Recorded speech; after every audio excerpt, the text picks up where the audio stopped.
VTS mall, വളരുന്ന ബന്ധം, തുടരുന്ന വിശ്വാസം. Opposite bus stand, Manjeri road, Pandikkad. Keezhattur ഗ്രാമപഞ്ചായത്ത് ലൈഫ് ഗുണഭോക്താക്കളുടെ സംഗമവും പ്രവൃത്തി പൂർത്തീകരിച്ച വീടുകളുടെ താക്കോൽദാനവും നടത്തി. അഡ്വക്കേറ്റ് UA ലത്തീഫ് MLA പരിപാടി ഉദ്ഘാടനം ചെയ്തു. വാർഷിക പദ്ധതിയിൽ ഉൾപ്പെടുത്തി ഗ്രാമപഞ്ചായത്ത് നടപ്പിലാക്കിയ ഭിന്നശേഷിക്കാർക്കുള്ള ഉപകരണങ്ങളുടെ വിതരണവും ചടങ്ങിൽ നടന്നു. കീഴാറ്റൂർ ഗ്രാമപഞ്ചായത്തിന്റെ നിലവിലെ ഭരണസമിതി ലൈഫ് ഭവന പദ്ധതിയിൽ ഉൾപ്പെടുത്തി 333 കുടുംബങ്ങൾക്കാണ് സുരക്ഷിത ഭവനങ്ങൾ ഒരുക്കുന്നത്. ഇതിൽ പ്രവൃത്തി പൂർത്തീകരിച്ച 100-ലധികം വീടുകളുടെ താക്കോൽദാനവും ഗുണഭോക്താക്കളുടെ സംഗമവും ഗ്രാമപഞ്ചായത്ത് ഓഡിറ്റോറിയത്തിൽ നടന്നു. അഡ്വക്കേറ്റ് UA ലത്തീഫ് MLA ഉദ്ഘാടനം നിർവഹിച്ചു.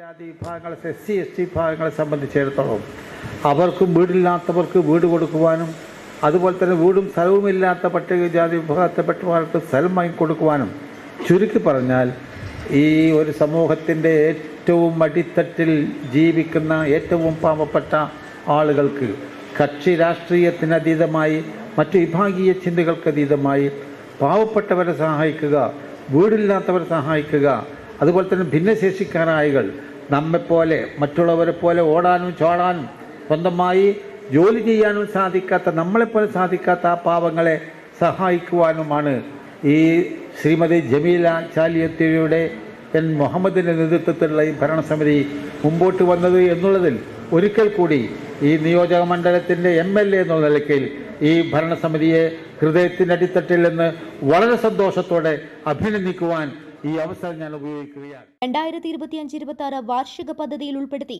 കീഴാറ്റൂർ ഗ്രാമപഞ്ചായത്ത് അനുവദിച്ച 3.5 ലക്ഷം രൂപ ചിലവിൽ ഭിന്നശേഷിക്കാർക്കുള്ള ഉപകരണ വിതരണവും ചടങ്ങിൽ നടന്നു. ചടങ്ങിൽ ഗ്രാമപഞ്ചായത്ത് പ്രസിഡന്റ് ജമീല ചാലിയത്തുടി അധ്യക്ഷത വഹിച്ചു.